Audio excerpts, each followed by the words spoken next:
హైదరాబాద్లోని GMC Balayogi indoor stadium గచ్చిబౌలిలో 11వ అఖిల భారత police judo cluster 2026 పోటీలు అట్టహాసంగా ప్రారంభమయ్యాయి. సెంట్రల్ ఇండస్ట్రియల్ సెక్యూరిటీ ఫోర్స్ ఆధ్వర్యంలో all India police sports control board పర్యవేక్షణలో జరుగుతున్న ఈ జాతీయ క్రీడా మహోత్సవాన్ని కేంద్ర హోంశాఖ సహాయ మంత్రి బండి సంజయ్ కుమార్ ప్రారంభించారు. తెలంగాణ సంస్కృతిని ప్రతిబింబించే ఎల్లమ్మ, పోచమ్మ జానపద నృత్యాలతో ప్రారంభ వేడుకలు ఆకట్టుకోగా వివిధ రాష్ట్రాల సాంప్రదాయ సాంస్కృతిక ప్రదర్శనలు ప్రత్యేక ఆకర్షణగా నిలిచాయి. ఈ సందర్భంగా మాట్లాడిన బండి సంజయ్ కుమార్ క్రీడలు పోలీస్ సిబ్బందిలో శారీరక దృఢత్వంతో పాటు క్రమశిక్షణ, ఆత్మవిశ్వాసం, జట్టు స్ఫూర్తిని మరింత పెంపొందిస్తాయని చెప్పారు. దేశ భద్రత కోసం సేవలందిస్తున్న పోలీసు, కేంద్ర సాయుధ బలగాల సిబ్బంది క్రీడల్లోనూ ప్రతిభ కనపరచడం అభినందనీయమని చెప్పారు.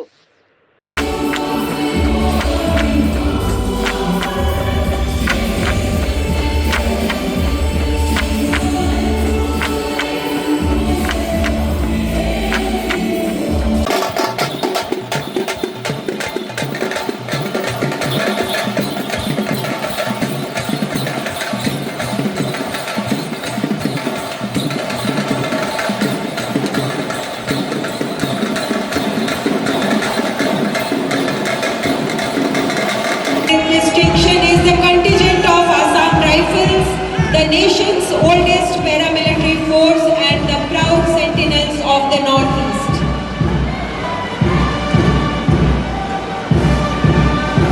मार्च करता हुआ यह है बिहार पुलिस का दल। इसके आधिकारिक शुभारंभ की घोषणा करता है।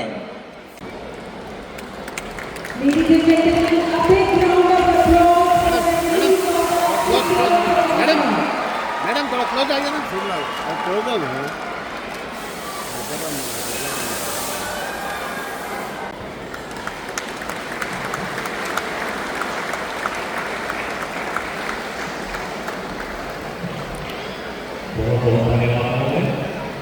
और सौहार्द की भावना का सृजन करती है।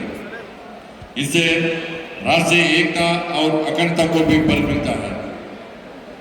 सीएसएफ ने हाल ही में खेल प्रतिभा की अब तक की सबसे बड़ी भर्तियों में से एक को अंजाम दिया है, जिससे सीधे बल में 332 युवा और ऊर्जावान खिलाड़ियों का आगमन हुआ है। इस भर्ती अभियान के अंतर्गत 169 महिला खिलाड़ियों को बल में शामिल किया गया है, जो पूरे बलों के हिस्ट्री में एक रिकॉर्ड है। साथ ही 21 नई महिला खेल टीमों का गठन किया गया है। इन टीमों में archery, lawn tennis, badminton, cycling सहित अनेक खेल शामिल हैं। यह पहल न केवल खेलों को नई गति प्रदान करेगी, बल्कि महिला सशक्तिकरण और खेलों में महिलाओं की भागीदारी को सुदृढ़ करने की दिशा में एक महत्वपूर्ण एवं प्रेरणादायक कदम भी सिद्ध होगी। साथियों, सीएसएफ का यह बड़ा प्रयास माननीय प्रधानमंत्री श्री नरेंद्र मोदी जी के नेतृत्व में आदरणीय गृह मंत्री श्री अमित शाह जी के मार्गदर्शन में भारत सरकार के विजन के साथ पूरी तरह से मेल खाता है।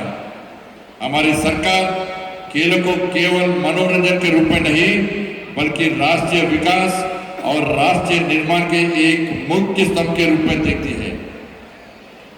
2016 में शुरू किए गए खेलो इंडिया मिशन के माध्यम से हमने देश के 700 से अधिक जिलों में 1000 से अधिक जमीनी स्तर के सेंटर स्थापित किए हैं, जिससे लगभग 27,500 युवा अतिरिक्त का जीवन बदल गया है।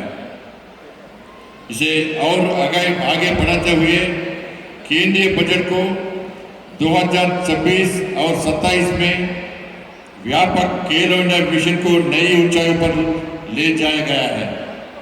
हमने खेल बजट के आवंटन को बढ़ाकर लगभग 4,480 करोड़ रुपए कर दिया है, जो पिछले वर्ष की तुलना में 1,100 करोड़ रुपए से अधिक की भारी वृद्धि है। 2036 ओलंपिक खेलों के आयोजन के लिए हमारी दावेदारी पूरी मजबूती के साथ आगे बढ़ रही है। हम व्यवस्थित रूप से अपने लक्ष्य की ओर बढ़ रहे हैं। भारत को 2036 तक दुनिया के टॉप 10 खेल देशों में और आजादी के अमृत काल यानी 2047 तक टॉप 5 देशों में शामिल करना। अब हम इस उद्घाटन समारोह के एक अत्यंत महत्वपूर्ण एवं प्रेरणादायी चरण की ओर अग्रसर है। जी हाँ, खिलाड़ियों का शपथ ग्रहण समारोह। यह शपथ प्रत्येक खिलाड़ी की उस अटूट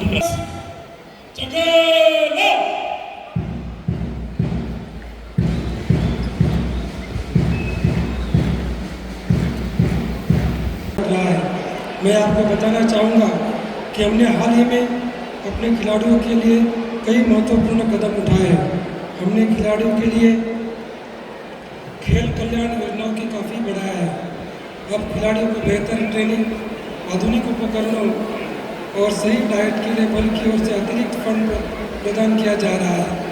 साथ ही अपनी खेल प्रतिभाओं को और मजबूत करने के लिए हमने हाल ही में स्पोर्ट्स कोटे से अब तक की सबसे बड़ी भर्ती प्रक्रिया भी सफलतापूर्वक पूरी की है, जिसमें 332 खिलाड़ियों की भर्ती की गई है। इससे 179 महिला खिलाड़ी शामिल हैं।